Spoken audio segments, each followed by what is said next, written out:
This channel does not promote any violent, harmful, or illegal activities. All content provided by this channel is meant for an educational purpose only.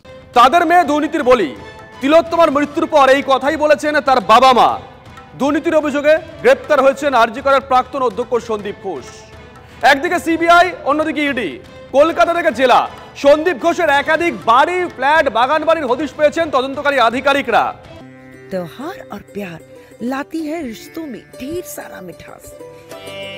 परंपरा वही, सोच नहीं। आदि मोहिनी मोहन कांजीलाल।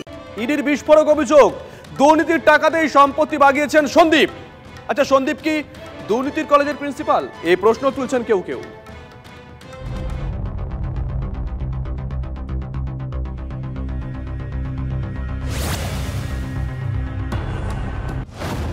আরজিকর থেকে দুবার বদলি হয়ে প্রভাব খাটিয়েও ফিরে এসেছিলেন। কি মধু ছিল আরজি করে? তিলোত্তমার মৃত্যুর পরে আমজনতার মনে বড় হয়ে দেখা দিয়েছিল এই প্রশ্নটা।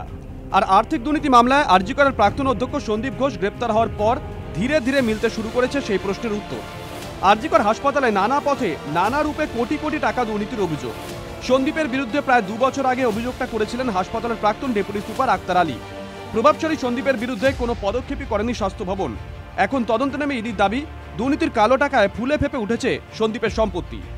6 সেপ্টেম্বর আরজি করে আর্থিক দুর্নীতির অভিযোগে ইডি হানা। সন্দীপ ও তার ঘনিষ্ঠদের 7 ঠিকানায় তল্লাশি অভিযান। সূত্রের খবর, সেই তল্লাশিতেই দুর্নীতির বহু সূত্র কেন্দ্রীয় তদন্তকারী সংস্থার হাতে এসেছে।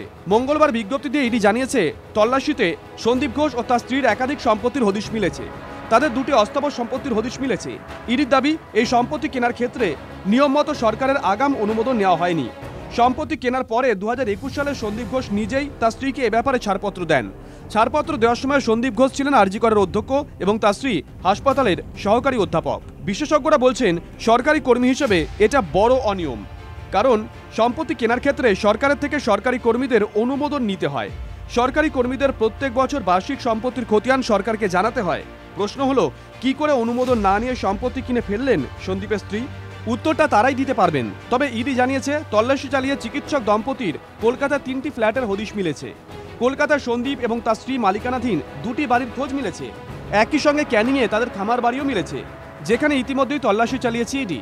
এছাড়াও মুর্শিদাবাদে একটি ফ্ল্যাটের খোঁজ পেয়েছে ইডি।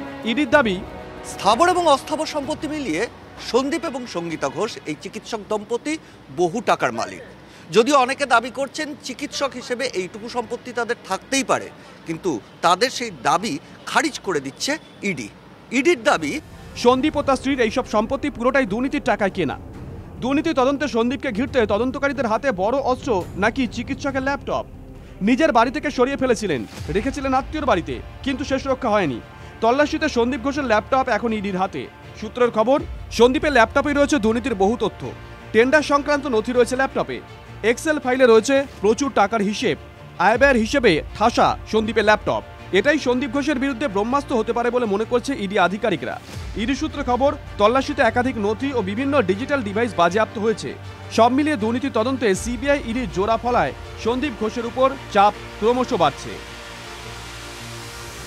এখন সব থেকে বড় প্রশ্ন ইডির কাছে, যে এই বিপুল পরিমাণ কালো টাকা সেটা কি এই চিকিৎসক দম্পতি আত্মসাৎ করেছেন, না এই টাকার ভাগও খাদ্য কেলেঙ্কারি হোক বা শিক্ষা দুর্নীতি হোক, এ রাজ্যের যে এর আগে বিভিন্ন দুর্নীতি এসছে বা দুর্নীতি প্রকাশ্যে এসছে, সেই রকমই বিভিন্ন লেয়ারে বিভিন্ন মাত্রায় বিভিন্ন মানুষের কাছে পৌঁছেছে। আর সেটা বের করাই এই মুহূর্তে সবথেকে বড় চ্যালেঞ্জ এনফোর্সমেন্ট ডিরেক্টরেটের গোয়েন্দাদের কাছে। ক্যামেরায় সুদেবের সঙ্গে সিজার, TV9 বাংলা। মঙ্গলবার বিকেল 5টা ছিল ডেডলাইন। সেই সময় পেরিয়ে গেলেও কর্মবিরতি এখনো চালিয়ে যাচ্ছেন জুনিয়র ডাক্তাররা। এরপর বিস্তর চিঠি চাপাড়ি হয়। জুনিয়র ডাক্তারদের চিঠি দেন মুখ্য সচিব, আবার জুনিয়র ডাক্তারদের চিঠি মুখ্য সচিবকে কিন্তু জট কাটছে না, বরং আরো জটিল হচ্ছে। 5 দফা দাবিতে 30 জন আন্দোলনকারী বৈঠকে বসতে চান। পুরো বৈঠক সরাসরি সম্প্রচার করতে হবে বলে দাবি করেছেন চিকিৎসকরা। পুরো বৈঠকে মুখ্যমন্ত্রীকে থাকতে হবে। 5 দফা দাবিতে অনড় আন্দোলনকারীরা। জুনিয়র চিকিৎসকদের আন্দোলনের পাশে দাঁড়িয়ে কি বলছে federation of resident doctor association, শুনুন। हम लोग वहां की सारी डेवलपमेंट्स को बहुत क्लोजली मॉनिटर करते हैं। हम इसकी कड़ी निंदा करते हैं कि ऐसे डॉक्टर्स के प्रोटेस्ट को एक तरीके से दबाया जा रहा है, उनको डराया जा रहा है।